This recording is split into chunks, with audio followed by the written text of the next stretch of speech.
Yang pertama, ini bagi masyarakat awam juga perlu diketahui. Dalam pandangan Islam, nasab ini persoalan yang sangat sensitif. Mau kita melakukan pendekatan dengan hadis riwayat Al-Bukhari dan Muslim yang tersambung pada sahabat Abu Dzar Al-Ghifari, saking sensitifnya Nabi memberikan pengingat. Jika nasab yang benar itu kemudian sengaja diputus, maka resikonya adalah kufur. Ma min rajulin idda'a, tidaklah seorang lelaki mengaku li ghairi abihi, kepada menasabkan sesuatu kepada yang bukan dari bapaknya, jalur nasabnya, fahuwa kufrun, maka dihukumi dengan kufur. Ya, jadi kalau ada seseorang yang dengan pandangan tertentu mencoba memutus nasab seseorang yang sudah valid, tercatat, terbukti, dan ternyata nasab itu benar, kemudian mencoba untuk diputus, maka resikonya kufur. Ini kan masalah. Nah, kemudian juga dalam hal yang sama, ketika ada seseorang menisbatkan yang bukan kepada nasabnya, maka faliyatabawa maq'adahu minan nar. Kalau seseorang mengaku-ngaku bagian dari nasab yang bukan nasabnya, maka tempatnya juga di neraka. Nah, oleh karena itu ini persoalan yang tidak mudah. Ya, jadi jangan ditarik ke ranah kalangan masyarakat awam. Selesaikan di ranah ilmiah, ada pengujinya, ada hakimnya, ada bukti-buktinya, ada sistematikanya, sehingga tidak nanti banyak orang terjebak pada satu masalah yang ini jadi problem kemudian hari saat kembali kepada Allah Subhanahu wa taala. Siapa yang akan bertanggung jawab kalau tiba-tiba ada orang mencaci maki nasab tertentu, kemudian tidak seperti kenyataannya, dan dia menghukumi terputus, lalu terkena kemudian dengan ancaman hadis ini? Yang bertanggung jawab siapa? Kan jadi masalah. Nah, jadi nasab itu sangat sensitif. Dinisbatkan kepada yang bukan dari turunannya masalah, mengaku-ngaku bermasalah, berbangga-bangga juga masalah. Ya, kita ketahui bersama dalam hadis riwayat Abdullah bin Abbas radhiyallahu taala anhuma, hadis riwayat Muslim, ketika seseorang menjelang sholat berbangga-bangga dengan nasabnya, dengan kakeknya. Ya, satu mengatakan kakeknya ini, satu mengatakan kakeknya ini, maka Nabi merespon dalam doa tidak itu. Ya, sami Allah liman hamida rabbana walakal hamd, sampai ke ujungnya, wala yanfa'u dzal jaddi minkal jadd. Ya, tidak ada yang lebih unggul, kakeknya si fulan atau kakeknya si fulan. Ini memberikan kesan bahwa nasab itu pada akhirnya di hadapan Allah, ya, keseluruhannya itu akan sirna seluruhnya, kecuali amal soleh kita, kecuali nilai-nilai kebaikan kita.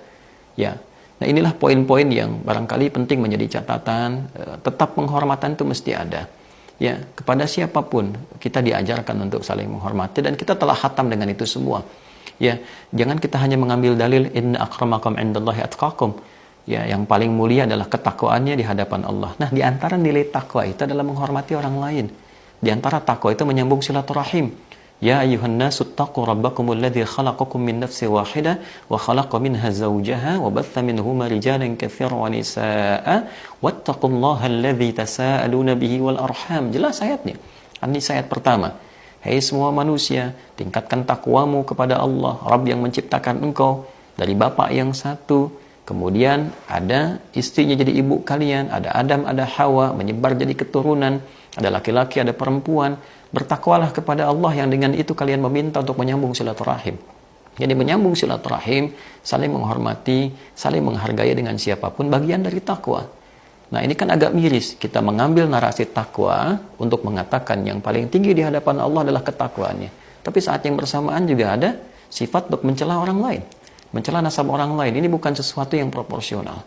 Jadi mari sekali lagi, saya tidak menjadi pribadi yang lebih baik dibandingkan dengan masyarakat pada umumnya. Kita semua punya kekurangan, punya kesalahan, punya celah, itu pasti. Tapi akan lebih baik bila kita dudukkan itu semua menjadi sebuah energi untuk saling menguatkan, membangun silaturahim. Alhamdulillah, dengan adanya dan Allah izinkan isu ini terangkat, tentu kita akan punya banyak hikmah. Hikmah yang selama ini tidak bisa kita dapatkan. Di antaranya apa? Hubungan silaturahim antara habaib dengan generasi yang wali songo, Masya Allah. Dua-duanya adalah generasi mulia, kontribusinya tinggi ya, dalam konteks kehidupan berbangsa, bernegara. Ini saatnya bersatu, kemudian membangun tali ukhuwah yang kuat, bersinergi membangun bangsa, ya, dalam situasi global yang tidak mudah saat ini. Tantangannya banyak, masyarakat banyak masalah, ya, banyak persoalan, persoalan lapar, persoalan moral. Nah, kalau sekarang pertikaiannya ada di unsur-unsur yang setidaknya harusnya menjadi teladan, kan jadi masalah yang sangat repot. Oleh karena itu saya ingin mengembalikan sekali lagi bahwa mari kita bedakan persoalan nasab ini dengan persoalan perilaku. Ya, kalau memang ada perilaku yang menyimpang, maka kita tempatkan tempat persoalan etik, persoalan moral, diperbaiki, internalnya diperbaiki. Bila ada masukan kepada habaib dan ini nyata, ada pembuktiannya dengan segala kerendahan hati, diperbaiki di internal habaib. Bila memang ada penyimpangan terkait hukum, diproses seperti Nabi mengajarkannya. Bila memang yang umumnya juga berlaku yang tidak baik, diperbaiki, lalu kita sambungkan jadi islah untuk saling menyatu dalam kebaikan. Bila persoalannya terkait dengan nasab, ada soalan tertentu, maka kembali lagi, tempatkan di ruang waktu yang tepat. Di ruang yang tepat, di waktu yang tepat. Karena itu saya kira ini dengan segala hormat ya pada isu-isu kemasyarakatan ini, MUI ini tidak boleh menjadi satu figur tunggal pada personal-personal, harus jadi figur lembaga. Ya, saya kira sebagai satu lembaga ini kami memberikan dorongan yang kuat pada isu-isu yang dirasakan sudah meresahkan, ya berpotensi konflik di masyarakat. Ada baiknya untuk bisa memanggil itu, menempatkan, membuat sebuah tim khusus untuk menjadi penilai, ya, dan didudukan untuk bisa didiskusikan dengan cara yang baik, dengan sistematika yang benar.